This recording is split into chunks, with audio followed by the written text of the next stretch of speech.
여러분은 혹시 이런 이야기를 들어보신 적이 있으신가요? 죽은 사람조차 산 사람을 쫓아냈다. 바로 삼국지 역사 속에서 전해 내려오는 제갈량, 즉 공명글을 두고 하는 말입니다. 기원 후 234년 오장원 전투 후 당시 촉한의 승상 제갈량은 5번째 북벌에 나섰습니다. 하지만 끊임없는 전쟁과 과로 그리고 쇠약해진 몸은 끝내 그를 쓰러뜨리고 말았죠. 역사의 기록에 따르면 그는 진지에서 조용히 눈을 감으며 마지막까지 나라의 앞날을 걱정했다고 합니다. 그런데 제갈량은 단순히 죽음을 맞이한 것이 아니었습니다. 그가 세상을 떠난 순간에도 마지막 계책을 남겼다고 전해지는데요. 바로 적장, 사마의 사마중다조차 공포에 질려 퇴각하게 만든 죽음 이후의 전략이었습니다. 그리고 여기서 끝이 아닙니다. 제갈량은 자신의 장례와 묘지에 관해서도 아주 특별한 유언을 남겼습니다. 화려한 장례식도 부장품도 거부하고 관을 밧줄로 묶어 밧줄이 끊어지는 곳이 곧 묘자리가 되게 하라는 것이었죠.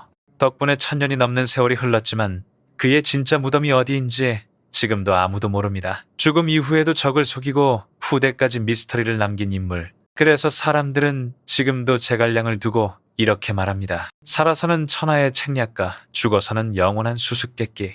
오늘 영상에서는 바로 이 제갈량의 마지막 계책과 그 신비로운 무덤 이야기를 함께 파헤쳐보려 합니다. 끝까지 보신다면 왜 제갈량이 1000년이 지나도 여전히 존경받는 인물인지 분명히 느끼실 수 있을 겁니다. 이 일 죽기 전 남긴 기이한 유언 제갈량은 마지막 순간까지도 평범한 사람이 아니었습니다. 그의 유언은 단순한 임종의 한마디가 아니라 훗날 수많은 사람들을 혼란에 빠뜨리고 또 경탄하게 만든 특별한 계책이었죠. 그의 유언은 의외로 간단했습니다. 첫째, 장례는 절대 화려하게 치르지 말 것. 둘째, 관 속에는 어떤 부장품도 넣지 말 것. 셋째, 관을 실로 묶고 그 실이 끊어지는 바로 그 자리에 무덤을 쓸 것. 이 3가지 조건은 당시 기준으로 보면 너무도 이상했습니다. 왜냐하면 고대 중국에서는 왕이나 명장들이 세상을 떠날 때 반드시 성대한 장례와 부장품이 뒤따랐기 때문입니다. 큰 묘를 세우고 금, 은, 옥, 심지어 병사와 하인까지 함께 묻는 경우도 있었죠. 그것이 곧 권위와 영광을 상징했으니까요. 하지만 제갈량은 달랐습니다. 그는 생전의 검소함을 중시했고 백성의 고통을 누구보다 잘 알고 있었습니다. 북벌을 위해 끝없이 세금을 거두고 백성들의 힘을 빌려야 했던 자신을 생각하면 사치스러운 장례는 오히려 죄를 짓는 일이라 여겼던 겁니다. 그런데 이 유언에는 단순한 검소함만 담긴 것이 아니었습니다. 더 중요한 것은 바로 자신의 무덤을 숨기려는 치밀한 계산이었습니다. 만약 제갈량의 무덤이 드러나고 그 위치가 알려진다면 어떤 일이 벌어졌을까요? 그의 무덤은 곧 적국이나 후세의 권력자들에게 정치적 상징물이 될 수 있었습니다. 또한 제갈량을 원망하는 자들이 무덤을 파헤쳐 모욕할 가능성도 있었죠. 그래서 그는 관을 끌다가 밧줄이 끊어지는 곳이 곧 묘자리다라는 독특한 방법을 남긴 겁니다. 즉 인간의 계산이 아니라 하늘의 뜻에 맡기겠다는 의미이자 후대가 결코 정확한 위치를 알아낼 수 없도록 만든 계책이었던 것이죠. 실제로 전해지는 기록에 따르면 그의 관을 운구하던 병사들이 산길을 지나던 중 밧줄이 갑자기 끊어졌고 그 순간 관이 떨어져 땅이 꺼지듯 움푹 꺼지며 스스로 묻혔다고 합니다. 사람들은 이를 신의 뜻이라 믿었고 바로 그곳이 그의 무덤이라고 전해지게 되었죠. 그러나 흥미로운 점은 지금까지도 그 무덤이 진짜인지 아닌지 확신할 수 없다는 겁니다. 일부 학자들은 그것이 오히려 제갈량이 의도한 가짜 무덤일 수도 있다고 주장합니다. 왜냐하면 너무나도 전설처럼 묘사가 되었기 때문입니다. 관이 땅속으로 저절로 빨려 들어갔다는 이야기 자체가 어쩌면 후대에 덧붙여진 신비화일 수도 있지요. 또 한편으로는 제갈량이 직접 만든 마지막 속임수일 가능성도 있습니다. 그는 살아생전 수많은 계책으로 적을 혼란에 빠뜨렸습니다. 그렇다면 죽음 이후에도 똑같은 계책을 사용해 후세 사람들마저 혼란에 빠뜨렸다고 볼 수 있지 않을까요? 결국 제갈량의 유언은 단순한 장례 지침이 아니라 자신의 죽음조차 전략으로 만든 마지막 책략이었던 것입니다.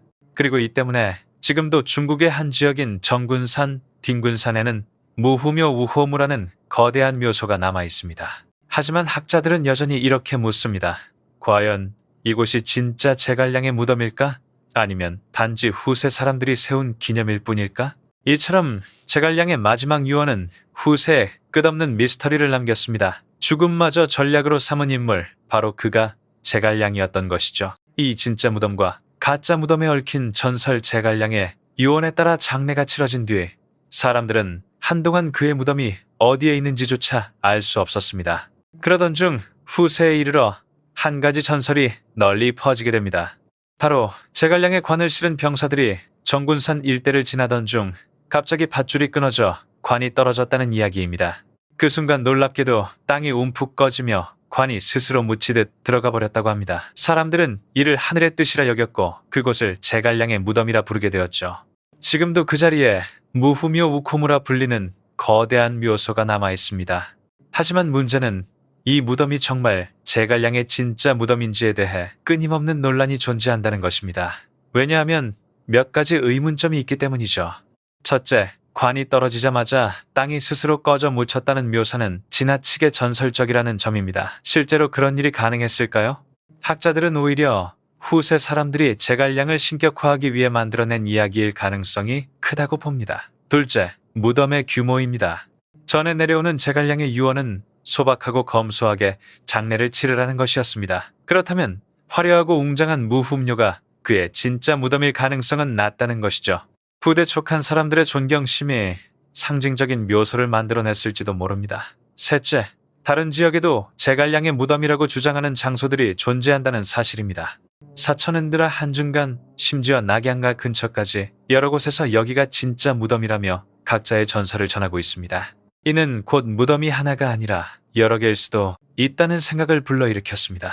즉, 일부는 가짜 무덤, 일부는 상징적인 기념묘일 가능성이 있다는 것이죠. 이처럼 진짜 무덤과 가짜 무덤에 관한 이야기는 후세 사람들을 끊임없이 혼란스럽게 만들었습니다. 민간에는 이런 말까지 전해집니다. 무덤이 진짜 같으나 진짜가 아니고 가짜 같으나 가짜가 아니다. 즉, 진실과 허구가 뒤섞여 있는 것이 제갈량묘의 가장 큰 특징이라는 것이죠. 사실 이것은 어쩌면 제갈량이 의도한 결과일지도 모릅니다. 그는 살아생전 수많은 계책으로 적을 속이고 혼란에 빠뜨렸습니다. 그렇다면 죽음 이후에도 후세 사람들까지 혼란스럽게 만드는 계책을 남긴 것이 아닐까요? 무덤을 확실히 알 수 없다는 점은 오히려 그를 더욱 신비롭게 만들었습니다. 만약 무덤이 명확하게 드러났다면 그는 단순히 한 명의 뛰어난 전략가로만 기억되었을지도 모릅니다. 그러나 무덤의 진위를 둘러싼 논쟁은 제갈량을 살아서도 죽어서도 미스터리를 남긴 인물로 만들었습니다. 지금도 정군산 무흠료는 수많은 사람들이 찾는 성지가 되었고 다른 지역의 제갈량 묘 역시 관광지와 전설의 중심이 되었습니다. 진짜든 가짜든 중요한 것은 한 가지입니다. 바로 그 어떤 무덤이든 사람들은 그 앞에서 제갈량의 지혜와 충의를 떠올리며 머리를 숙인다는 점이죠. 결국 진짜 무덤과 가짜 무덤의 경계는 지금까지도 풀리지 않은 수수께끼로 남아 있습니다. 그리고 바로 그 미스터리가 제갈량을 1000년 넘게 역사 속에서 살아 숨쉬게 만든 원동력일지도 모릅니다. 3. 사마이를 두렵게 만든 제갈량의 마지막 계책. 제갈량이 세상을 떠나기 직전 촉한의 군세는 오장원에서 위나라와 대치하고 있었습니다. 당시 위나라군을 이끌던 인물은 바로 사마중달, 즉 사마의 다마였죠. 그는 제갈량의 오랜 숙적이자 나중에 위나라 권력을 완전히 장악하게 되는 무시무시한 인물이었습니다. 하지만 그 순간만큼은 사마이조차 제갈량을 두려워하고 있었습니다. 왜냐하면 제갈량은 살아있는 동안 수없이 많은 계책으로 사마이를 번번이 곤란에 빠뜨렸기 때문입니다. 그는 늘 혹시 이번에도 새로운 계책이 숨겨져 있지 않을까? 하는 두려움을 버릴 수 없었던 겁니다. 제갈량의 죽음과 군의 위기 234년, 제갈량은 과로와 병으로 인해 결국 오장원 진영에서 숨을 거두었습니다. 그 순간 촉한군은 큰 위기에 빠지게 되었죠. 지도자를 잃은 군대는 언제든지 무너질 수 있고 사마이가 이를 눈치채면 순식간에 전멸할 수 있는 상황이었습니다. 제갈량을 모시던 장수들은 깊이 고민했습니다. 승상이 돌아가셨다는 사실을 지금 바로 알린다면 사마이가 틀림없이 전군을 이끌고 공격해 올 것이다. 우리는 안전하게 퇴각할 수 없을 것이다. 이때 등장한 것이 바로 제갈량의 마지막 계책이었습니다. 모구, 즉 나무 인형의 등장. 제갈량은 죽음을 예감하고 미리 대비해 두었습니다. 그가 남긴 방법은 놀랍게도 자신을 본뜬 나무 인형이었습니다. 촉한의 군사들은 제갈량이 죽은 사실을 숨긴 채 지휘부 안에 인형을 세워두고 멀리서 보기에 여전히 제갈량이 살아있는 것처럼 꾸몄습니다.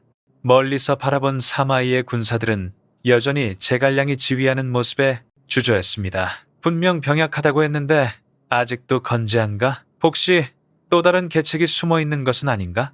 사마이는 그 두려움에 선뜻 공격 명령을 내리지 못했습니다. 죽은 제갈량, 산 사마이를 쫓다 결정적인 장면은 바로 퇴각할 때 벌어졌습니다. 촉한군은 서서히 진지를 거두고 안전하게 한중으로 돌아가려 했습니다. 그 순간 사마이는 정찰병의 보고를 받습니다. 촉한군이 후퇴하고 있습니다. 지금 공격하면 대승을 거둘 수 있습니다. 하지만 사마이는 쉽사리 움직이지 못했습니다. 멀리 진영 안에는 여전히 제갈량의 모습이 보였기 때문입니다. 그는 속으로 중얼거렸습니다. 혹시 이것이 또다시 나를 속이기 위한 계책은 아닐까? 제갈량은 살아있다. 함부로 움직였다가는 큰 화를 당할 것이다. 결국 사마이는 추격을 포기했습니다. 덕분에 촉한군은 무사히 철수할 수 있었죠. 이 사건은 후세에 유명한 말로 남았습니다. 죽은 제갈량이 살아있는 사마이를 쫓아냈다. 중국어로는 사생공테스 쇼거조성종단이라 부르며 천년 동안 회자되는 고사가 되었죠. 사마이의 솔직한 두려움, 후일 사마이의 부하 장수들이 물었다고 합니다.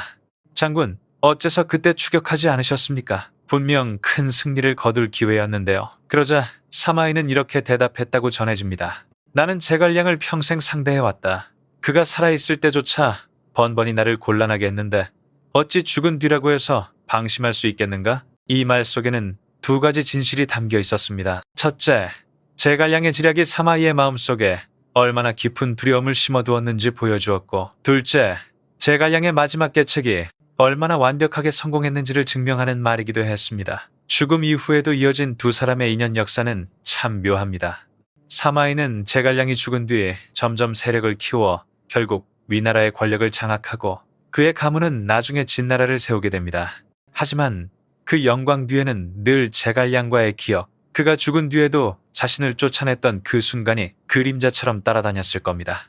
결국 제갈량은 죽음조차 단순한 죽음으로 끝내지 않았습니다. 그는 마지막 순간에도 군대를 살리고 적장을 두렵게 만들며 후세에 영원히 기억될 한 편의 계책을 남겼던 것입니다. 4. 촉한 내부를 안정시킨 제갈량의 마지막 포서. 제갈량의 마지막 계책은 단지 외부의 적, 즉 사마이와 위나라를 상대로 한 것만이 아니었습니다. 그는 죽음을 앞둔 순간에도 촉한 내부의 분열을 걱정했습니다. 나라가 무너지는 가장 큰 이유는 언제나 외부의 침략보다 내부의 분열에서 비롯된다는 것을 제갈량은 누구보다 잘 알고 있었던 것이죠. 위연과 양의 불안한 관계. 제갈량이 떠난 뒤 촉한에서 가장 우려되던 인물은 바로 위연이었습니다. 위연은 용맹하고 능력이 뛰어난 장수였지만 성격이 지나치게 거칠고 자존심이 강했습니다. 특히 그는 제갈량 사후 스스로가 북벌의 주도권을 이어받아야 한다고 생각하고 있었습니다. 반면 제갈량은 북벌 이후의 군사권을 양해에게 맡기도록 결정했습니다. 양해는 문관 출신으로 신중하고 계산이 빠르지만 전투 경험은 위연만큼 뛰어나지 않았습니다. 두 사람은 본래부터 사이가 좋지 않았고 제갈량이 살아있을 때조차 자주 다투곤 했습니다. 따라서 제갈량이 세상을 떠난다면 위연은 무력을 앞세워 권력을 차지하려 하고 양해는 이를 강하게 반대하며 권력 다툼을 벌일 것이 뻔했습니다. 이는 곧 촉한 내부의 혼란으로 이어질 수 있었습니다. 제갈량의 사전 대비 제갈량은 이런 위험을 이미 예견하고 있었습니다. 그래서 그는 임종 직전 양이와 장관 등 신뢰할 수 있는 측근들에게 명확히 지시를 내렸습니다. 내가 세상을 떠나면 군의 지휘권은 양이가 이어받는다. 만약 위연이 반발한다면 결코 용서하지 말고 반드시 처리해야 한다. 이 지시는 단순히 권력 계승을 의미하는 것이 아니었습니다. 제갈량은 위연의 능력을 높이 평가했지만 그의 성격상 결국 나라의 불안 요소가 될 것이라 확신했던 겁니다. 즉, 나라의 장래를 위해 냉혹한 결단을 내린 것이었죠. 실제로 벌어진 권력 다툼. 제갈량이 세상을 떠난 직후 우려는 현실이 되었습니다. 양이가 군을 이끌고 철수하려 하자 위연은 크게 반발했습니다. 승상이 살아계셨다면 이 전쟁을 끝내지 않았을 것이다. 우리가 왜 물러서야 하는가? 그는 군사들을 규합해 따로 움직이려 했습니다. 그러자 양해는 지체 없이 행동했습니다. 제갈량이 남긴 유언을 근거로 즉각 위원을 반역자로 규정하고 토벌에 나선 것이죠. 결국 양희의 계략과 병사들의 협력으로 위원은 추격 끝에 처형당했습니다. 이 사건은 촉한 역사에서 매우 중요한 의미를 지닙니다. 만약 제갈량의 사전 대비가 없었다면 위연과 양의 사이의 갈등은 내전으로 번져 촉한의 국력을 크게 약화시켰을 것이 분명하기 때문입니다. 제갈량의 진정한 안목, 여기서 우리는 제갈량의 놀라운 선견지명을 다시 한번 확인할 수 있습니다. 그는 죽음을 앞두고도 단지 외적과의 전쟁만이 아니라 내부의 안정까지 내다보며 치밀하게 대비했습니다. 위연이 가진 재능을 누구보다 잘 알면서도 그 재능이 결국 나라를 위태롭게 할 것임을 꿰뚫어 본 것. 그리고 양이라는 신중한 인물을 후계자로 세움으로써 촉한이 단기간에 무너지는 것을 막을 수 있었습니다. 결과와 의의 위연의 죽음은 비극처럼 보일 수도 있습니다. 하지만 그 사건 덕분에 촉한은 당장 내부 분열로 무너지지 않았고 제갈량이 떠난 뒤에도 약 30년 동안 나라를 유지할 수 있었습니다. 이는 곧 제갈량의 마지막 계책이 단지 적을 속인 나무 인형이 아니라 나라를 지키기 위한 인사 관리와 내부 안정책이었다는 것을 보여줍니다. 결국 제갈량은 죽음 이후에도 여전히 나라를 지휘하고 있었던 셈이죠.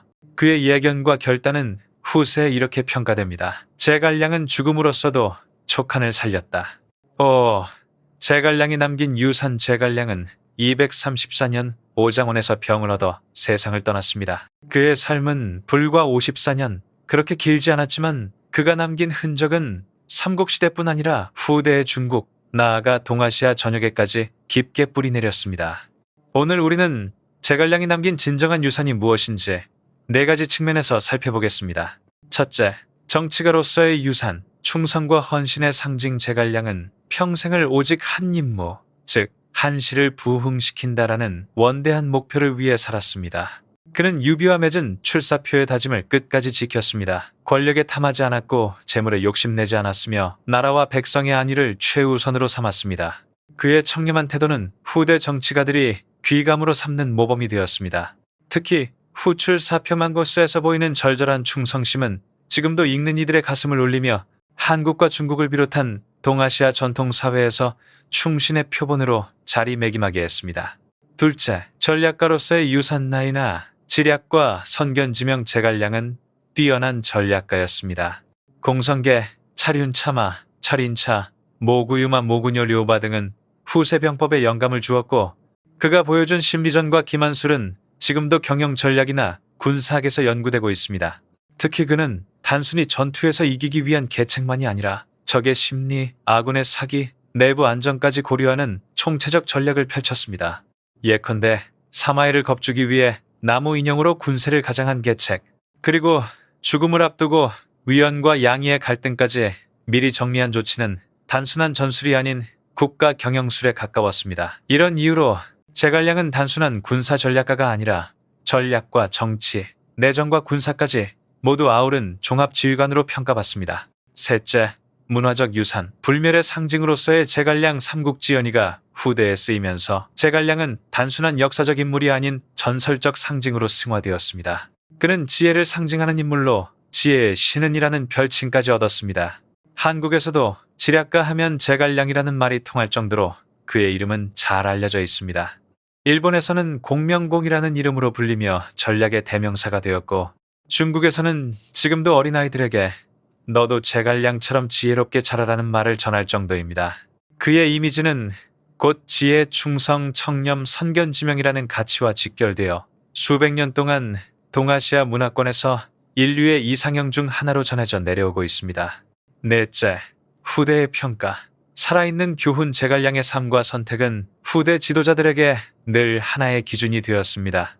제갈량처럼 충성스럽고 청렴해야 한다. 제갈량처럼 백성을 먼저 생각해야 한다. 제갈량처럼 앞을 내다보는 지혜를 가져야 한다. 심지어 현대에 와서도 정치인, 기업인, 군사 지도자들조차 제갈량의 사례를 인용하며 자신의 철학을 설명하기도 합니다. 중국 송나라 때는 제갈량 사당무사 이 세워졌고 오늘날에도 많은 사람들이 그의 사당을 찾아 헌신과 지혜를 기립니다. 결국 제갈량이 남긴 유산은 단지 전술이나 발명품이 아니라 인간이 어떤 자세로 권력을 쥐고 나라를 이끌어야 하는가에 대한 근본적인 교훈입니다. 그는 죽어서도 여전히 나라를 지켰고 후대에 와서는 사람들의 마음을 지켜주는 존재가 되었습니다. 제갈량의 삶은 짧았지만 그의 정신과 유산은 1000년이 넘는 시간 동안 빛나며 지금도 살아 숨쉬고 있습니다.